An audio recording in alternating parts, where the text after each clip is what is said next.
And maybe you can do like, I mean, you seem to have the most knowledge. If you can do like a short introduction about who this person is, if there's anyone fortunate enough in the audience to not have encountered Movie Bob before. So, yeah, movie Bob, like his real name is Bob Chipman. I think he was born in 1981. Yeah, so he's 41 years old now. He is a professional movie critic, professional game reviewer. Extreme kind of like shit posty Twitter personality in a sense. So where would people in this fair, like if you don't know about him already, I can just start with like, where do I know him from? Some of you are probably familiar with The Escapists, right? I mean, so we're going to go back at least 10 years here in internet history and entertainment and so on before YouTube was the way that it is now, and people were going to other sites for video content and so on. Yahtzee Croshaw is sort of a famous character who's this Australian video game reviewer where he still has the show that's called Zero Punctuation. That's kind of like this kind of sped up voice cartoon character video game, like this very cynical video game reviews, like where he will just talk really fast and do very cynical reviews of video games. I mean, I thought it was funny in the beginning. It's been going for like over 10 years, so the format's getting a little worn out. But I mean, that website didn't just have Yahtzee Croshaw; it featured other talent, and one of them was Movie Bob. That's his kind of nickname. Where he had a show that's called Escape to the Movies, and another show that's called the Game Overthinker. No, sorry, it was the Big Picture. Actually, those are the two shows that he had. That is like this weekly thing where he will review a movie, and he will do another sort of rant that's really more about pop culture, and that's where I knew him from. I got the impression that he is a very knowledgeable guy within that particular field. He's more or less dedicated his entire life to learning about pop culture and pop culture trivia, so he sees his entire life through that. Yeah, this is Bob Chipman and Chris Chipman. That's his brother, right? As you can see, like his brother is a little bit more mentally well adjusted than Bob Chipman is. Chris Chipman has a wife and kids, although he is a co-collaborator with Movie Bob on a lot of his videos. You Like, can see it in the way yeah. that he's absolutely crushing that Red Bull can, by the way. Beautiful form. See, But there's something else dark in this. White knuckling the bear claw, yeah. Yeah, is that you see from his brother that, like, all right, maybe with a few less pounds and some time in the gym, there's a masculine frame in those genetics. Obviously, Movie Hiding Bob has under the there, full on, Bugman physiognomy, but there's some type of masculinity buried deep under that fat.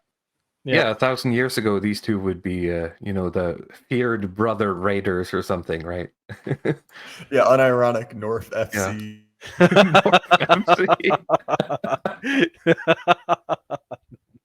No, I mean, but I mean, these guys both have intellectual ambitions. I mean, they're more like this kind of wannabe bourgeois people, right? His brother is a mechanical engineer. They run a podcast together as well. I don't remember the name in particular, but where Chris Chipman runs the podcast and Bob will be a guest on occasion, and he manages to be just a little bit less insane on these podcasts than he usually is. On the Game Overthinker show that Bob runs on YouTube, that where he basically does this kind of episodic, episodic commentary interspersed with like bad green screen action scenes and so on. I mean, he uses the help of his brother and some other people that he met working at Blockbuster to make these videos. I mean, people get the impression that like Movie Bob is doing it all by himself and that he's using screen effects to kind of recreate. Like they'll do action scenes where he's fighting like 10 ninjas and so on, and it looks like it's all him, but that's only because the other people who are doing the show with him are equally fat. They have like the same body type, so that's why it's it looks like it's all him, which would have been even funnier. But it's just a little bit of behind the scenes trivia there. So let's see. I think I lost my train of thoughts a little bit, but perfect. Well, I mean, this guy is a bit of an interesting case study because he is just, in a sense, like in so many ways, he's completely grotesque. He's just the perfect bug man. In a sense, he's the perfect abomination. Like, from, if you've watched the Morgoth series of the archetypes of the left, I think he's a perfect embodiment of the abomination leftist archetype. He's the perfect Bugman archetype. I think he's really the perfect kind of political creature. And as deluded as he is, I felt like a lot of the predictions that he made and the stuff that he was into and the insanity that he gets into, it was really more of a foreshadowing of where the culture was going to go rather than him just being quirky. It seemed like, the He scene has an from the ability to see where the wind is blowing and aligning himself with it in a way that he ensures his survival. yes. Survival being that he can continue, Bugman existence. I'm thinking about like the Dark Knight scene, like with the Heath Ledger Joker, where he says, I'm not a monster. I'm just ahead of the curve." And Yeah. like with Movie Bob, I feel like that's kind of what he is. He was into cape shit, maybe 10, 15 years before that was cool. And he was ranting and raving about how, like, multiverse Marvel movies is going to be the new global uniting culture that everybody's going to rally around. All of this kind of stuff, which it is retarded now, and it seemed retarded then, but he was right. The cape shit is like the new global normie culture. So he has been sort of a pioneer, of the, like, this kind of blue team America in a sense. So here he's with Anita Sarkeesian, simping as usual.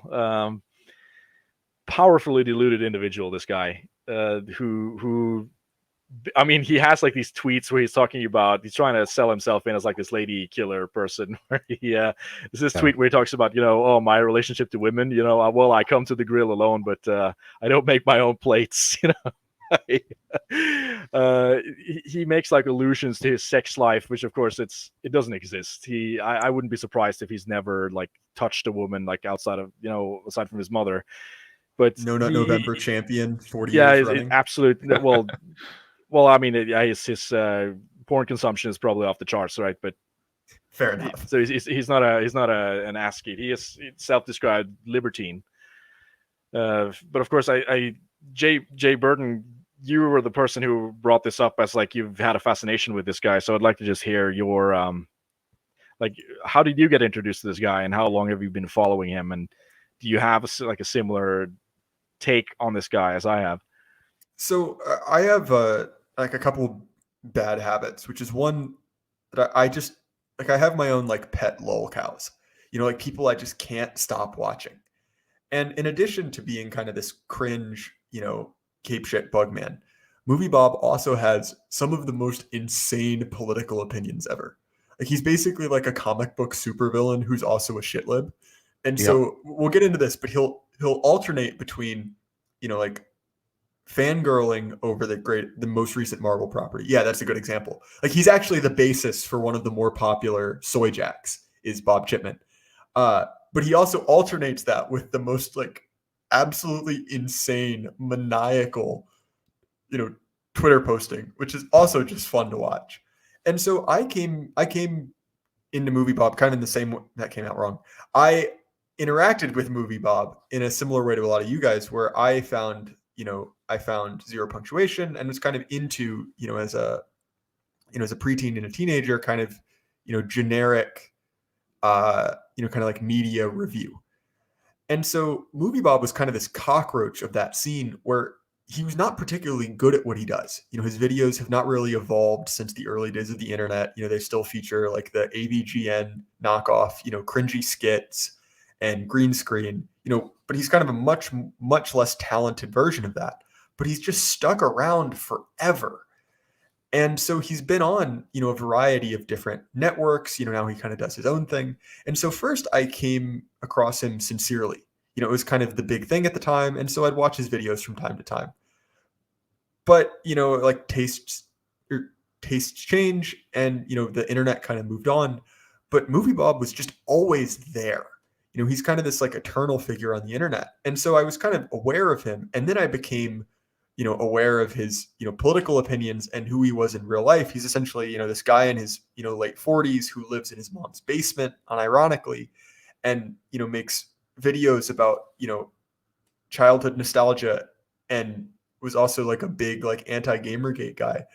And to me, like, I'm just fascinated by him because he really is the quintessential bugman. Like, you can see that it seems like his entire life is basically motivated by hatred of the jocks in high school. And it's so transparent that there's none of like the niceties that you'd normally see with other leftists who might have his same motivations. Like, he's 100% honest. He's 100% honest about wanting to sterilize his opposition because they bullied him in high school. You know, they shoved him into a locker. And he thinks that, you know, he's just so smart and so intelligent. And what he does with his, you know, alleged intelligence is, you know, sit in his mom's basement and talk about N64 games. And Yeah. so to me, at least, like, I just can't look away from this guy. It's darkly fascinating. And that's the thing too, that I've never knew who Movie Bob was before Gamergate, and not really ever since, other than, you know, look at what this retard tweeted, right? Every now and then. So I don't have a very close relationship to him, but I am surprised at, you know, you just Google Movie Bob tweets, and if you just like photoshopped away the Bob Chipman thing, it would be like, wow, that's a base tweet, right? If you didn't know it was him who said it, you would think that that sounds quite based, but he's actually talking about, you know, killing the bullies, as you said, so that he can keep playing N64 games. Yeah, there is this powerful layer of delusion to the guy, which it makes it really hard for me to stomach. Like you said, Jay Burden, is maybe like a dark fascination, but for me, maybe it's just getting older. But I tried to watch some of his newer material, right? Because there was a bit of a disconnect after like Gamergate and then 2016, where you know he. I mean, like you say, he keeps sticking around, but I think that he's not really been in the discussion a whole lot. I think, you know, Razor Fist made a video about him, Sargon made a video about him, and so on. And then he just kind of, I mean, he never went away. He just kept, you know, making the same content over and over again. I keep trying to watch it, and I see how it's just going absolutely nowhere. He keeps just indulging in the same delusions. And the same vitriol is coming out, and I'm almost feeling like physically sick after watching 3 hours of it. I'm not even exaggerating. I had to like stop and just go to the bathroom for a little bit after listening to the guy, because I mean it is just straight up painful